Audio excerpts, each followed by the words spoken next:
The Surat district cricket એસોસિએશનની ચૂંટણી બાબતે પત્રકાર પરિષદ યોજવામાં આવી હતી. એસડીસીએની ચૂંટણી બાબતે સ્ટેડિયમ પેનલની પત્રકાર પરિષદ યોજાઈ હતી. ધ સુરત ટેનિસ ક્લબમાં સ્ટેડિયમ પેનલે મહત્વ બાબતો જણાવી પત્રકાર પરિષદમાં જણાવી હતી. સ્ટેડિયમ પેનલમાં હોદ્દેદારો પત્રકાર પરિષદમાં હાજર રહ્યા હતા અને પેનલના અલગ અલગ મુદ્દાઓ પર ચર્ચા થઈ હતી.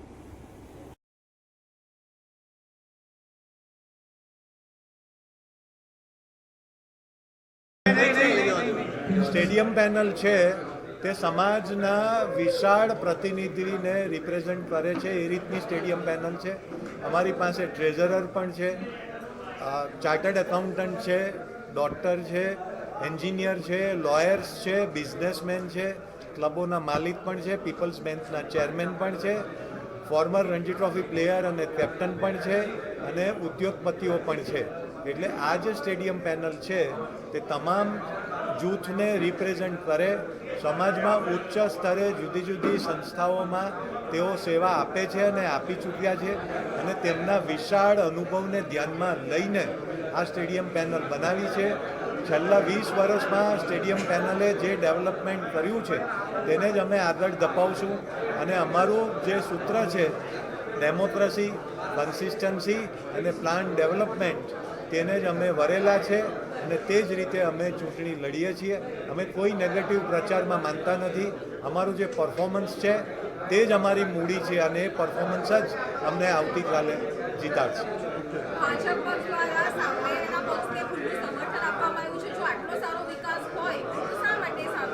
હવે કોઈ આ તો લોકશાહી છે, કોને સપોર્ટ આપવો એ ઇન્ડિવિજ્યુઅલ ચોઇસ છે. 5,500 મેમ્બર છે અને 5,500 મેમ્બરે કાલે નક્કી કરવાનું છે કે મારે સ્ટેડિયમ પેનલને આપવા છો કે મારે બીજી જે પેનલ છે તેને આપવું છે, હેમંતભાઈ કોન્ટ્રાક્ટરની પેનલને. અને આ સત્ય અસત્યની લડાઈ છે, ધર્મ અધર્મની લડાઈ છે, લોકશાહી સમુત્યારશાહીની લડાઈ છે, આ પ્લાન ડેવલપમેન્ટ વર્સિસ અનપ્લાન ડેવલપમેન્ટની લડાઈ છે. અને મને બહુ વિશ્વાસ છે કે જે જૂઠ્ઠો પ્રચાર થઈ રહ્યો છે તેનો આવતીકાલે જવાબ મળી જશે.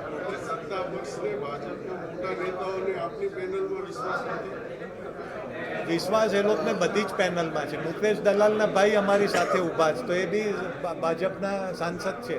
એટલે એવું કંઈ જરૂરી નથી કે કોઈ આમ છે ને કોઈ આમ છે. અને આ સ્પોર્ટ્સ બોડી છે એટલે સ્પોર્ટ્સ મુકેશ દલાલ બી જે અંદર કમિટીમાં હતા તે સાંસદ બન્યા તે પહેલાં હતા ત્યારે ધારાસભ્ય પણ નહોતા અને પોતે સ્પોર્ટ્સમેન છે એ રીતે કમિટીમાં આવે છે. અને કોઈ ઇન્ડિવિજ્યુઅલી આપી શકે. ભાજપે એને એન્ડોર્સ નથી કર્યું કે કોંગ્રેસે એને એન્ડોર્સ નથી કર્યું, પણ કોઈ વ્યક્તિ એઝ એ પર્સન કોઈને બી સપોર્ટ કરે તો ઇટ ઇઝ ફાઇન. મુકેશભાઈ બી અમને અમારા એમાં નથી રમ્યો પરંતુ એ કલકત્તા નાઇટ રાઇડર્સ જોડે હતો, આર્યા દેસાઈ, અને એ 2 વર્ષ સુધી ટીમની સાથે હતો.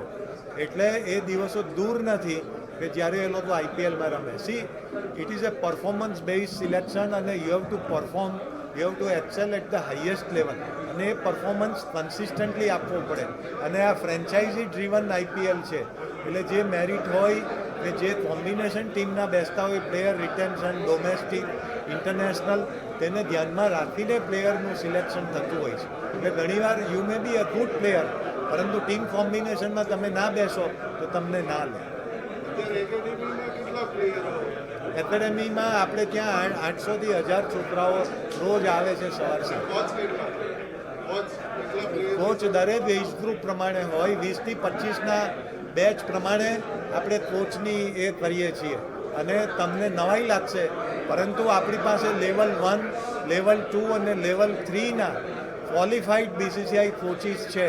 એટલે આપણે જે ડિસ્ટ્રિક્ટની ટીમ જોડે જે આપણે જે રેગ્યુલર કોચ એપોઇન્ટ કરીએ છીએ તો અંડર 14માં જિગ્નેશ પટેલ છે એ લેવલ 2 પાસ છે, અંડર 16માં ભૂપેન્દ્ર પટેલ છે એ લેવલ 1 પાસ છે અને લેવલ 2ની એક્ઝામ આપશે. અંડર 19માં હર્ષદ પટેલ છે એ પણ લેવલ 2 પાસ છે. અંડર 23માં જે મેહુલ પટેલ છે રણજી ટ્રોફીએ રમ્યા છે અને એણે બી લેવલ 1ની પરીક્ષા આપી છે અને લેવલ 2ની આપશે. અને વિપુલ પટેલ છે સૌથી સિનિયર છે. અને અપૂર્વ દેસાઈ જે એનસીએના બેટિંગ એડવાઇઝર કોચ છે તે આપણે ત્યાં જ્યારે પણ સુરત આવે છે ત્યારે કોચોને મળે છે, એના સેમિનાર બી લે છે, એની ટ્રેનિંગ બી લે છે. અને કલ્પેશ પટેલ જે સુરતનો લેવલ 2 કોચ છે તે ગુજરાતની અંડર 19 ટીમનો પણ એ આસિસ્ટન્ટ કોચ છે અને એ અંડર 19ની ટીમ વન ડેમાં ચેમ્પિયન પણ થઈ છે. એટલે આપણું જે સ્ટ્રક્ચર જે છે તે સરસ બનાવ્યું છે અને એમાં કોઈ જ તકલીફ નથી.